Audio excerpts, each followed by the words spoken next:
In this video, you'll learn 5 more things I wish I had known when I first started to play guitar. However, what we cover today is not exclusive to beginner guitar players just starting out.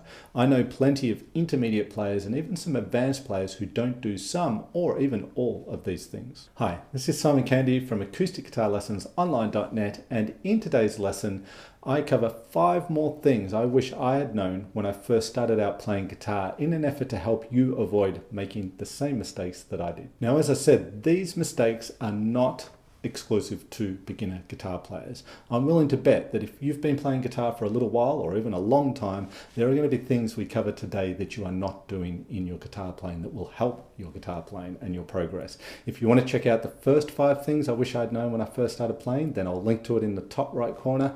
Otherwise, let's get into the next 5. In no particular order, let's start with learning to read chord charts. Now, this is different to reading music notation. Reading music notation is reading the black dots on the line, and there's pros and cons to that depending on what you want to do when it comes to guitar. But reading chord charts is something different. So have a look here. This is just a little example of a basic chord chart. It shows you bars.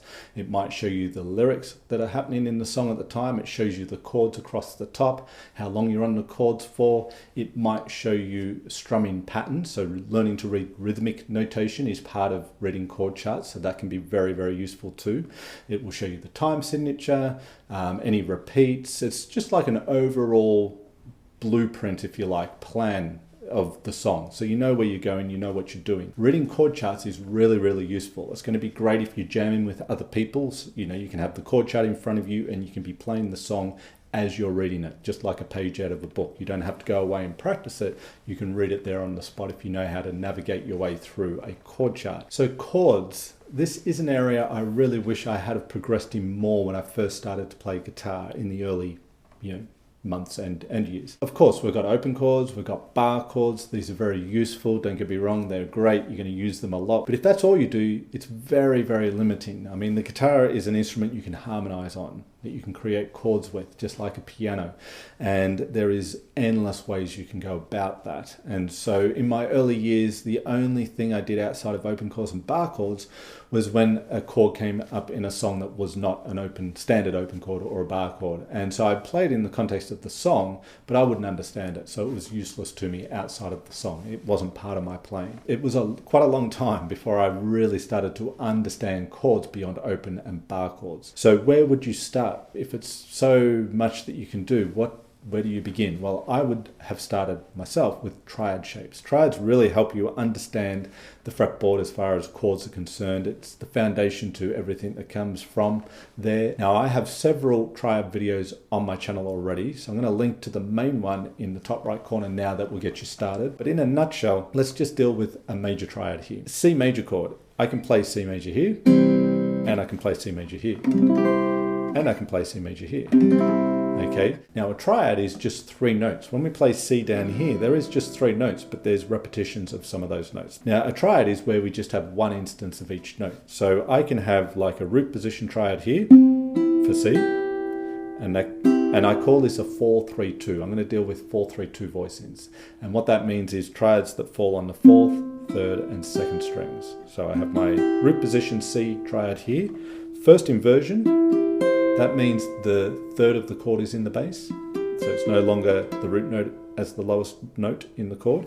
And down here, on 4-3-2, we have the 2nd inversion C major triad with the 5th in the bass. Now, you don't have to understand all that other than to say that when you play open chords and bar chords, they're all root position chords. That in itself is limiting.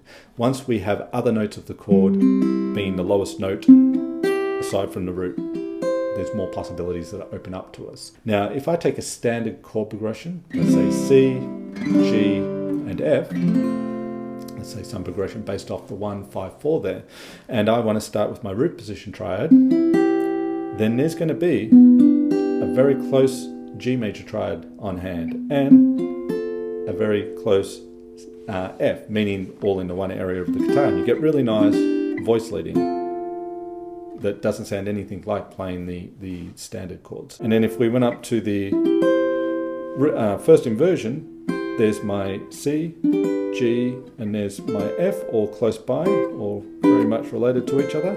And I can come down to the second inversion and play my C, my G, and my F down here. So you can see how they're all very closely related, giving you many possibilities as far as playing just a simple 1-5-4 chord progression. Another thing I really wish I had done way earlier in my playing was applying the things that I learned, or at least the things that appealed to me, and applying them to other things in different contexts, not just playing stuff in the context of a song, because at the end of the day, if that's all you do, then you learn the song and that's cool, but you don't grab anything from it that you can use in your own playing when jamming or arranging things or writing things. Okay, so it's all about stealing the ideas that you find in songs that you like and applying them in your own way. I wish I had done that way earlier, and I'll give you a little bit of a way of doing this. So I have this thing called inside out application and outside in application. So let me explain that. Inside out application is taking something from inside a song you're learning, an existing thing that's in a song, and using it outside of the song in some other context. So let's take Purple Haze, Jimi Hendrix, right? You got this chord progression, right? Now, when I play that chord progression, I think, oh, that's a pretty cool chord. What's that chord? It's an E7 sharp 9. Okay, how could I use that in other contexts? Well, it's a 7 chord, it's a dominant chord, so it could work well in an E blues, for example.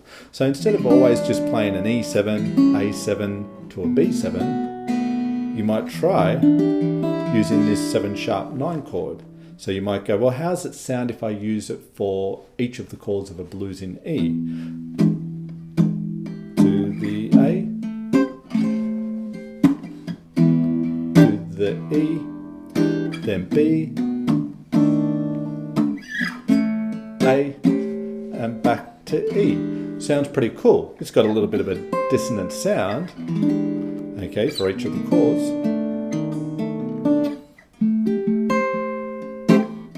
But it's a pretty cool sound. Now maybe you don't want to, you don't like that, or you want to kind of mold it a little bit more to suit what you're after. So maybe when you're playing your E blues, you use it for the E7 sharp, or for the E7 chord when it comes up, the 1 chord, but you go to more standard chords for your A, but each time you come, and for your A and your B, but each time you come back to the E, you use the E7 sharp 9 chord. So you just use it for one of the chords in the blues. That's fine. It's a cool chord to finish on. You might not use it at all in the blues, but at the end when you finish, you might just finish on that 1 chord there. That's a way you could use it. So you can really saturate the blues with it, or you can use it sparingly. It depends on what you want to hear. My general rule with application is overdo it, and then you can strip it back to what you want. But to really get something into your playing, overdo it, even in a distasteful sort of way. The other thing here is you might think, well, what if I just get rid of that note on the 2nd string and I just use this little voice in here? And maybe I'll use it for the A and B, eventually you get to B, to A, and to the E. The point is, all of this has come from your curiosity of, first off, you found a chord you like, and you go, I want to try and use this myself. Then you get curious and you try it out. So you pick a blues, or it could be anything, and you try it out, and then you get rid of a note here, and you end up sort of morphing into something completely different to where you first came across the chord. But this is application. This is really learning the things that really learning the concepts behind what it is you're playing and how to use it in your own playing. Now, outside in application is kind of the opposite. You're taking something from outside of the song that you're playing and you're applying it within the structure of the song. Let's stick with Purple Haze here. Let's say I take the Purple Haze chord progression and I'm going to take the Travis picking pattern. Now this may not be something you'd want to do to Purple Haze, but just for the sake of what I'm trying to demonstrate here, bear with me. So we could take this chord progression and apply a Travis picking to it. So a Travis picking pattern. So that way we're working on applying our Travis picking pattern and making it part of our playing. And we're doing that by bringing it from outside to inside the song. So something like this.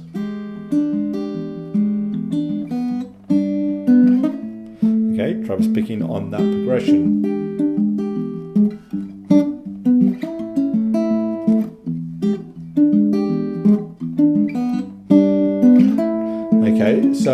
Okay, maybe you don't want to hear Purple Haze like that, but the point is I've just taken something, even if I don't want to hear Purple Haze like that, it doesn't matter. When we apply stuff, we're not trying to create an arrangement that we play forever. I might never do that again, but by doing that, I've got better with being able to make the Travis picking pattern part of my playing. And I might go apply it to, 100 other songs and really get good at being able to apply the Travis picking on the spot. So we're doing it for the purpose of application and learning the thing, really learning the thing and getting it into our playing, not for the purpose of creating some bizarre arrangement of Purple Haze. One more point on this, I like open string runs, and so I use them all the time, even for the purpose of application. So maybe here I'm doing the Travis picking.